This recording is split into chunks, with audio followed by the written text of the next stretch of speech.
ahead, starting my speech in 3, 2, 1. Esport has yet to reach its peak. It's constantly evolving and growing. But it leads to the question as to how exactly did esports become one that is thriving in both profit and popularity? The answer is simple. It was through the means of developers getting feedback from players, which allow these players to be heard and have the better functionality and efficiency from these games. The nature of video games is essentially a feedback loop of creating games for people to love, who in turn express their love for this game by wanting to improve these games by pointing out bugs, which overall improves the game.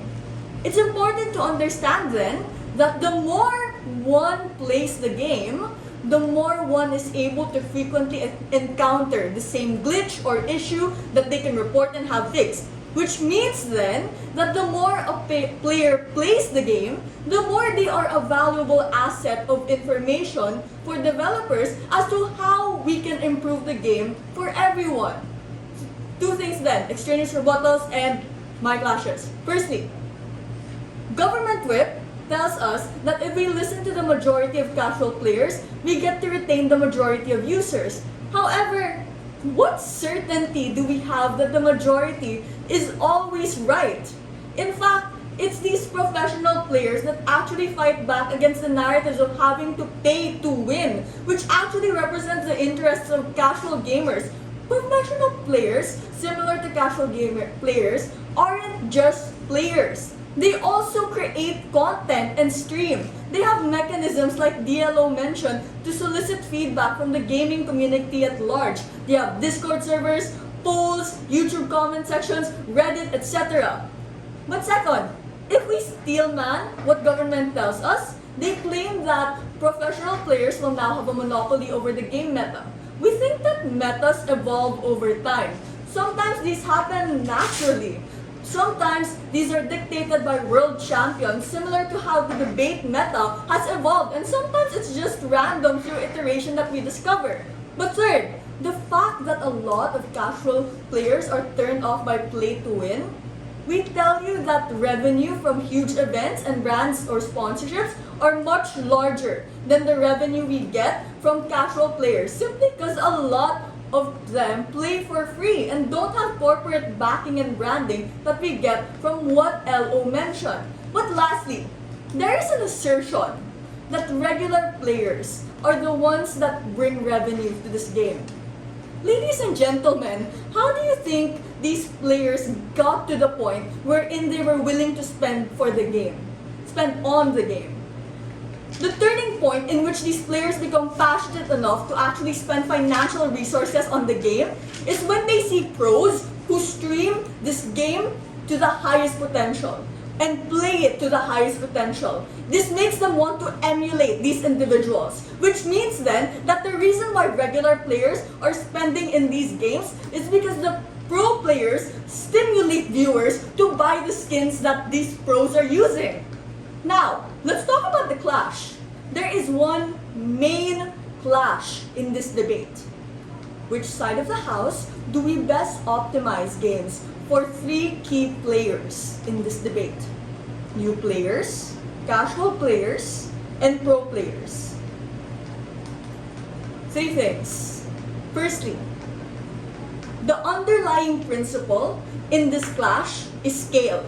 And we tell you that although government tries to capture the whole fan base, the means in which they do it is idealistic because it assumes by spreading the attention of these developers thinly, all complaints will be patched.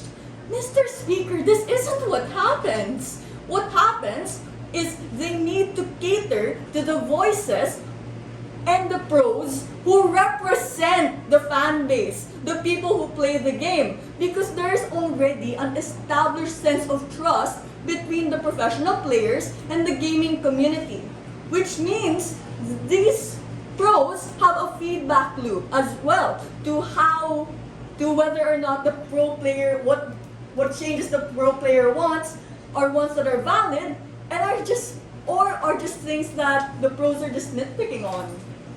But what side government does by emphasizing the point on how everyone's complaints need to be addressed, is place pressure on these developers to cater to everyone. And I'm sorry to say this, but you can't please everyone.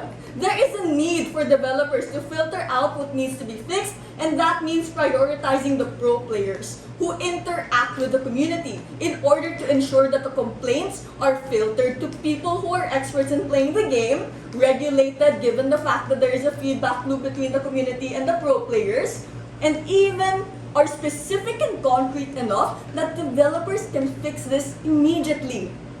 Number 2, the thesis statement of the government case is simple. How we need to listen to the whole fan base of the game rather than a small subset.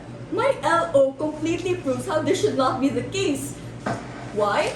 A few things. Firstly, government quite ironically asserts that these diverse communities have lots of suggestions and comments on these games, while presuming that the comments and suggestions are ones of quality.